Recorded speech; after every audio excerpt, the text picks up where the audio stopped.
Hi there, everyone. I'm Nia-Malika Henderson. I'm a politics and policy columnist at Bloomberg Opinion, and I'm joined today by with Frank Wilkinson, who is also a columnist, one of my great colleagues, as well as Patricia Lopez, another great columnist, and we are here to talk about what happened last night. In some ways, it wasn't really a surprise. I think people were mostly looking for the margins, and it turns out that Donald Trump wins in New Hampshire.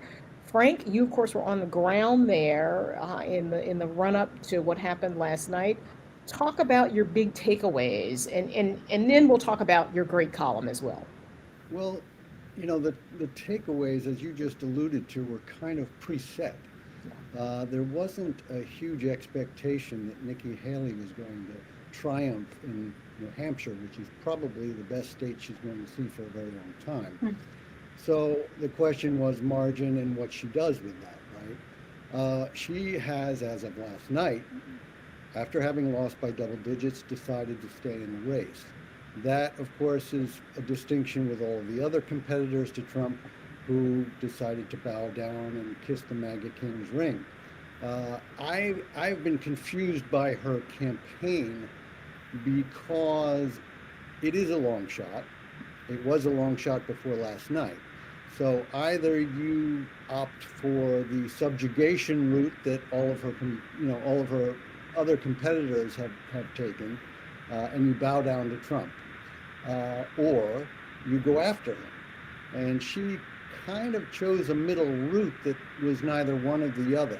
I'm not sure it would have affected the race in any way if she'd gone aggressively after Trump. I doubt it.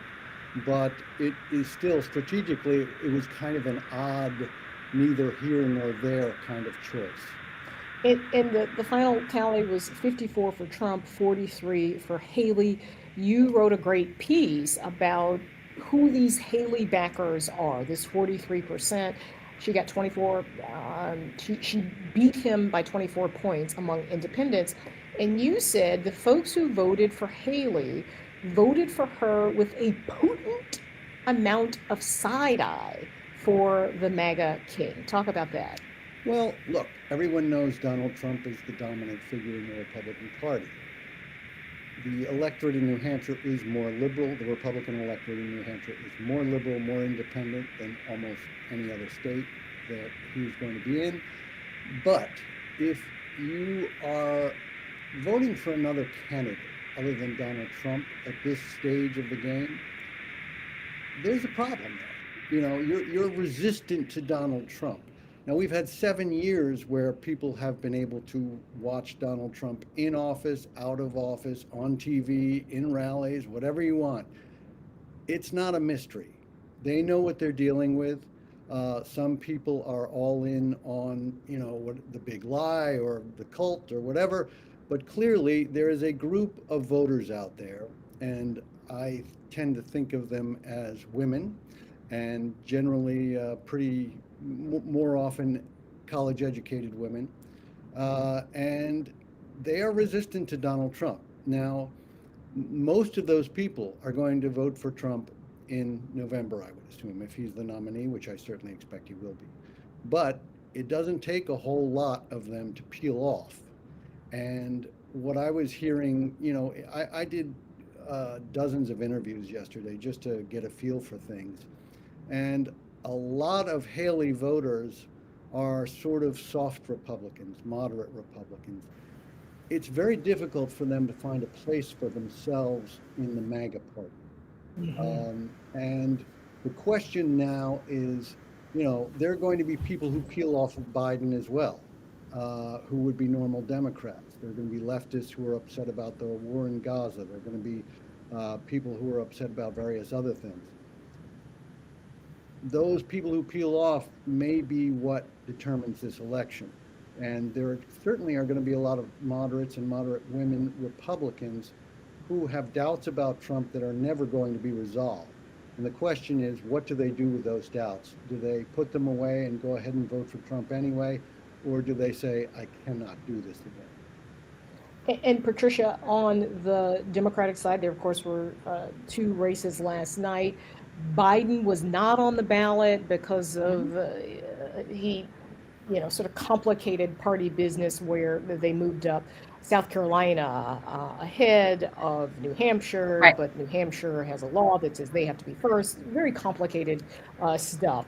So it ended up he's not on the ballot, and so there's a write-in campaign. There was maybe a little nervousness going in from some Democrats I talked to, but it turns out he ended up winning over Dean Handily. Phillips, and I should mention Marianne Williamson is also still on the ballot, which was a bit of a surprise to me last night that she's still in the race. So he wins 72-21 over Phillips. Well, she got, she got 5%, so I don't think she's a factor right now. I will say, in talking about Frank's remarks, the weakness, the softness of Haley's support continues to strike me. She really relied heavily on independents, didn't fare that well with registered Republicans. So there's that going forward. Dean Phillips, I think he raised his profile from nothing to 20%, which is not bad, but nowhere near enough to knock out an incumbent president. And it's important to note that the president's name didn't actually appear on the ballot. People had to physically write it in. That's an extraordinarily difficult kind of campaign to win, as folks like Lisa Murkowski can attest to. It's just, and the fact that he still got 72%, I think begs the question, why is Dean Phillips going on? And he is going on. He is going to head to South Carolina next. We have the prospect of two dead candidates. Right. Deceased. Kind of feels that way. And Biden, and Biden, his campaign essentially pronounced them dead and said Donald Trump is going to be the nominee. Let's get on with the general.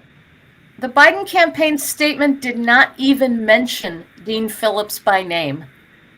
They simply congratulated, themselves on their win and thanked the people of New Hampshire, and that was that. Yeah. Frank? Well, I think that's appropriate. I mean, he was not really a factor Yeah. at any point in the race. He's not going to be a factor going forward. So you have a Trump-Biden rematch, as everyone expected. Patricia? Certainly more appropriate than Trump's final victory speech, which dwelled on Haley to an extraordinary length.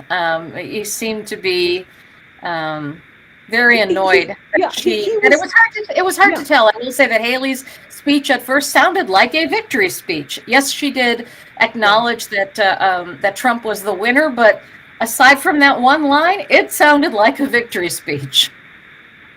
And listen, Trump, as the kids like to say, he was in his feelings about it. He didn't sound like a winner last night, right? He was just grumpy. He had his sort of fanboys flanking him, Tim Scott and Vivek Ramaswamy. But it was, and we talked a little bit about this last week, he was sort of presidential last week in his speech after Iowa. And this go around, Frank, he was just, I think I can say bitching and moaning. I don't know if that's going to pass the censors, but there I said it. Well, the fact that you have to use air quotes when you say presidential Right. and Trump is pretty much all you need to know. I would love to know what you think, Nia, about South Carolina. Yeah. Because obviously Nikki Haley was the governor of South Carolina. There's no indication that she's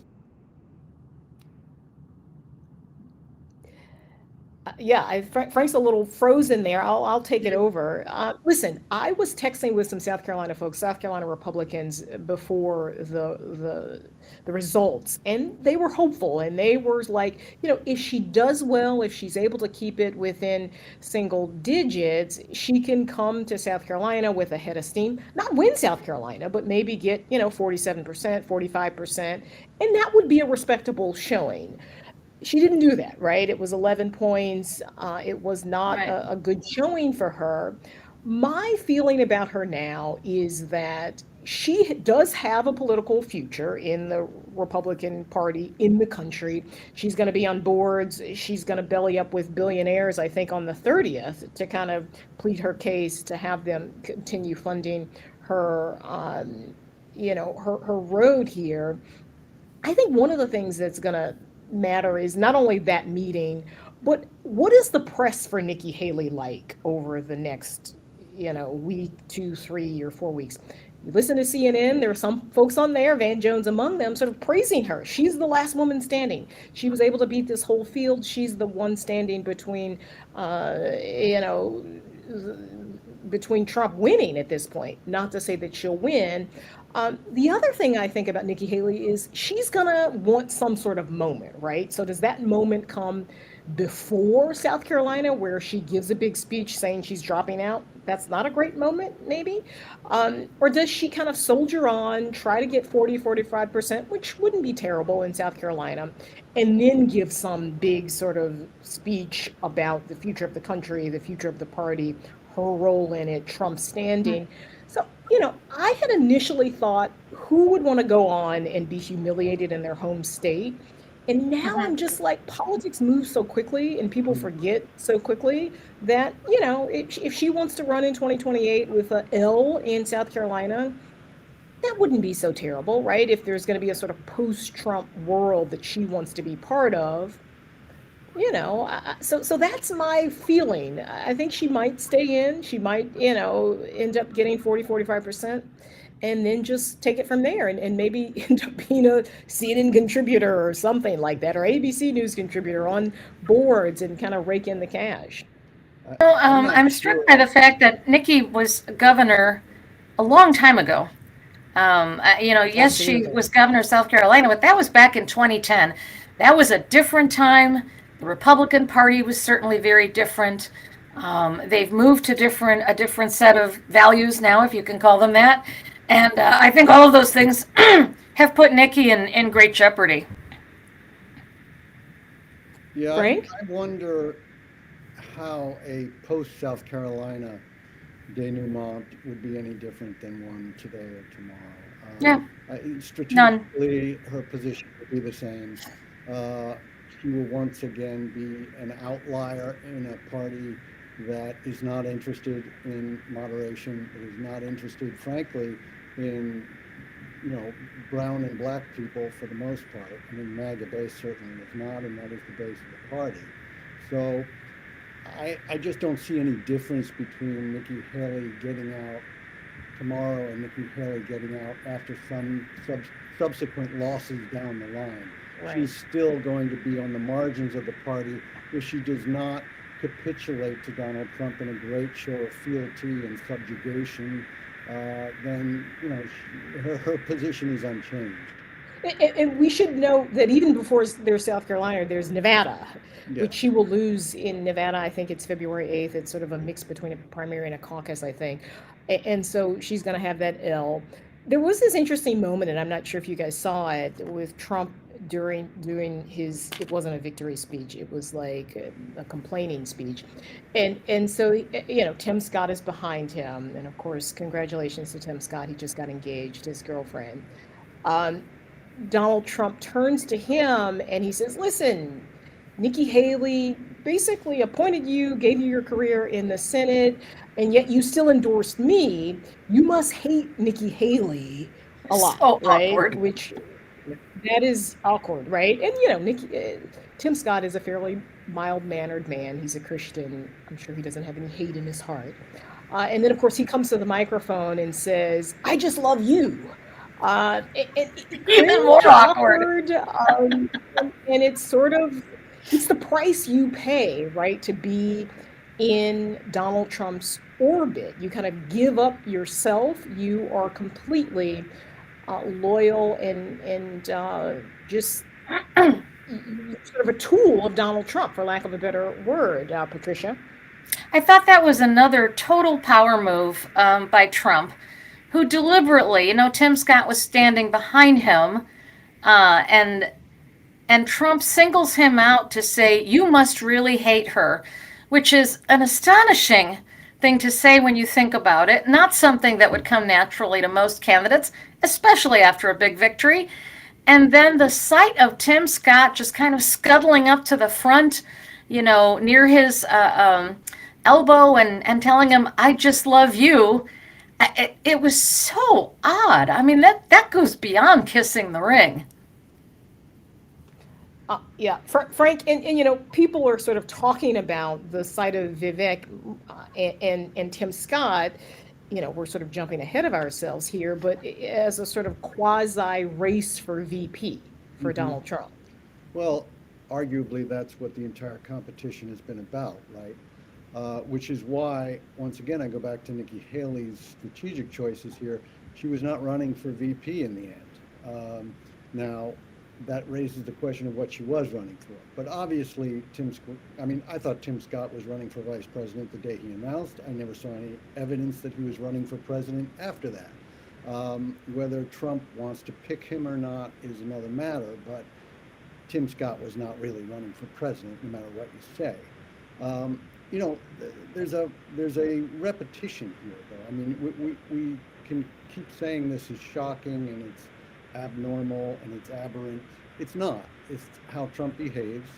Hmm? He has no message discipline. He has no decorum. He has no personal discipline, and he has no democratic cultural instincts that would acknowledge that we're a pluralistic country. And Nikki Haley maybe believes a couple of things differently, or Tim Scott doesn't have to be a product of hate in order to have a different position from Nikki Haley. There is only crushing your opponents, Hmm? demonizing the opposition, hating your enemies. There is no democratic culture to work with in Donald Trump. And consequently, since he is the dominant figure of MAGA, there is no democratic culture to work with in MAGA, which is why so many of us are concerned about the democratic prospects of the nation if his reign continues, even over the party, let alone, getting into power.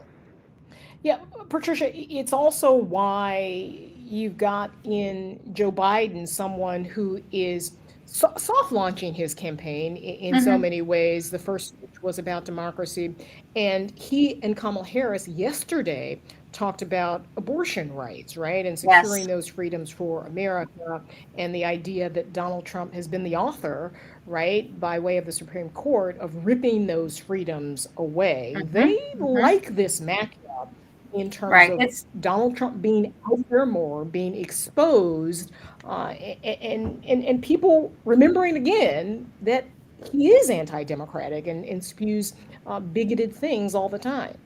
It's worth noting that the exit polls also showed that 67% of New Hampshire voters favor abortion rights. That is something that's gotta, make Biden and Harris very happy about the path they've chose.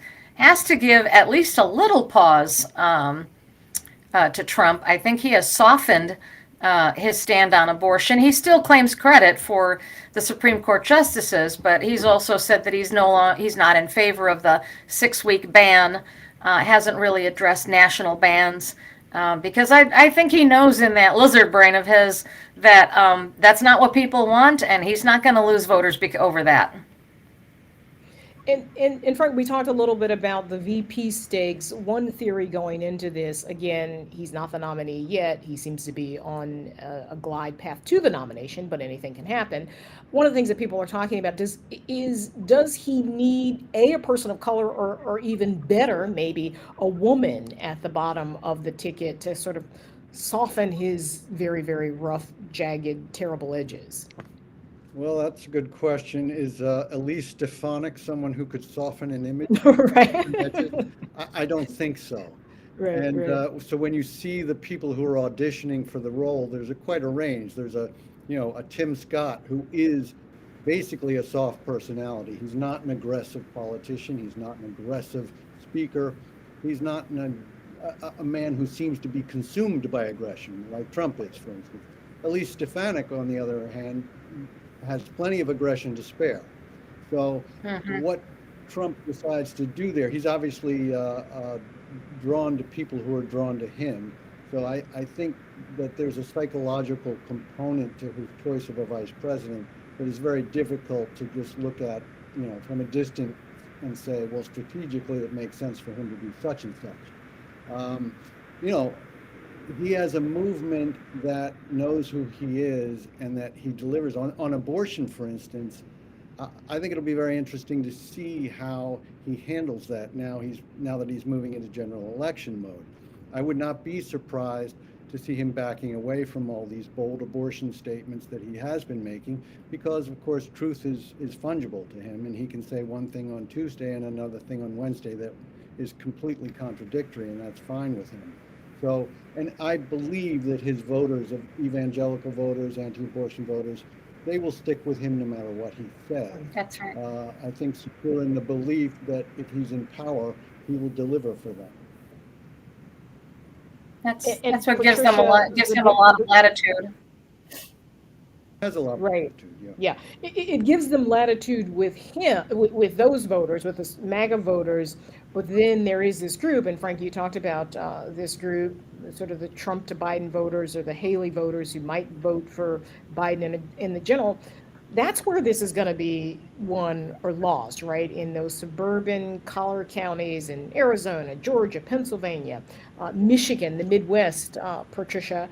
Mm-hmm. And that is what's going to be difficult for Donald Trump. And not only that, Donald Trump has lost every election he's run in, since 2018, right? The midterms, which were about Trumpism, Trump-like candidates, and the same thing, obviously, going up into 2022. Mm-hmm. I honestly don't think Trump is going to win or lose based on any position he takes on any issue. It is going to be a referendum on his entire character, personality, and whether people are going to gravitate to that or not. And on the vice presidency, at least his strategists, I think, are going to be looking at how a vice president would fare against Kamala Harris in debates, which I think kind of weighs against Tim Scott a bit. I don't know how that matchup would go. And I also am struck by the fact that Trump, when it comes to women, really surrounds himself with beautiful women. That's kind of a bare minimum for him. Sarah Huckabee Sanders was an exception, but mainly they need to look like models, and that seems to be a big priority for him. So I don't know what that says about who his VP pick is going to be. Right. Now, that's an interesting point. And does he even imagine that a woman could kind of share power in that way, right? And wield power and be a symbol of power, because that is so important to Donald Trump. I will say, if you look at the history, at the history of Donald Trump, he has not shied away from investing power in women who have worked for him, including his wife, Ivana Trump, who he, credited with being, sort of the brains behind his hotels, and then other women that during the first campaign attested to, their rise due to his appointment of them. So I don't know that it would be strictly on that, but it would have to be the right woman. Frank, I'm completely skeptical of this. And I agree. I hear your point. But I think in the White House iteration of Donald Trump, you look at those photos. There's a great story in the Washington Post about this. You look at the photos of him in the Oval Office, completely and utterly surrounded by presumably straight white men, right? And that was sort of the point of his presidency, right? Sort of a restoration to sort of normalcy in the America of the 1950s. And in so many ways, this is a continuation of that. That is his promise too. It's about masculinity and it's about whiteness. So the idea of Trump kind of in a photo, it's Donald Trump, the ticket standing next to Carrie Lake, Kristi Noem, Elise Stefanik, Sarah Huckabee Sanders as his kind of partner and the presentation of American power. And I include all of the black and brown people in that too. So I am now, and I could change my mind, we're going to be talking about this for a long time, I think he's going to go with a white man. I think he's going to go with like J.D. Vance or something. That's my theory. Frank? Again, what are psychological needs? Right, yeah. We need Tim here, right? Exactly. We need Tim O'Brien, because there are political calculations that are based on polling, based on focus groups, based on the types of things that Patricia was talking about. How does it fit vis-a-vis other candidates? Donald Trump uses polls. He obviously, is guided by them to an extent. But let's be honest, he is not a fount of discipline and strategic exercise. He is someone who operates on deep and very damaged psychological needs. So who knows who he will choose. So, Patricia, talk about the road. Go ahead. So, what were you going to say? I was just going to say, whoever he chooses, it seems to me, if he follows his pattern, would have to have a deep and unquestioning loyalty to him in every circumstance. The one thing he will not brook is the slightest bit of independence. So that rules out a whole lot of people. Yeah, no, early on I was texting with somebody from the Trump campaign, and this was weeks ago, and I was, what about Haley for VP? And they were like, no, because this campaign has been about loyalty, right? And Right. so she obviously has been disloyal to the MAGA king. Patricia, talk about the road ahead. We've got decisions around Nikki Haley. What does she do? There's the Nevada primary in, I think it's February 8th. And Biden obviously trying to pivot to the general election and highlight Trump's shortcomings. So what are we going to see over these next couple of days and weeks? Biden has already clearly pivoted to the general election. I think he is going to continue to treat Dean Phillips as a non-factor. How much farther Dean can go, he does have independent wealth and a couple of big money donors to draw on. That might take him past South Carolina. It's hard to see him going all the way to Super Tuesday. And then, Biden's economic message is starting to make a little bit of headway. There was a Pennsylvania poll that showed him running ahead of Trump. And if the economic news continues to be good, that might finally start to resonate with voters. And now that it's distilling down to truly a two-person race, there will be a sharper contrast. Haley, I don't know. Like Frank, even if she goes on to Nevada and South Carolina, and she doesn't seem to have anything planned for Nevada, goes on to South Carolina, it's really hard to see her being, even whether she stays in or not, being a factor beyond South Carolina if she can't claim a single win in any state. Yeah. And Frank, I know you talked to voters in New Hampshire about Republicans and talked about some of the weaknesses of Trump's presumably general election campaign. What about Biden? Like, what should Biden be worried about? What should Democrats be worried about going forward in these next months? Well, obviously, people who are concerned about Biden's age, I think they're going to have to occasionally show him in a very clear thinking fashion. He's going to have to be on display so that people can be reassured that he's functioning and presidential and capable of running the government. But let's be honest, we're about to embark on a massively negative campaign from both sides. So that's going to be the message coming from each side. I think we're going to see something I'm surprised we haven't seen more of already is basically the entire senior cabinet of the Trump administration, along with senior advisors like Chief of Staff, Cybersecurity Chief, White House counsel, are all on record publicly saying Trump is unfit for office. I mean, that's just not something precedented in the United States history. It just nothing like that exists. I mean, his entire group of people saying this man is unfit.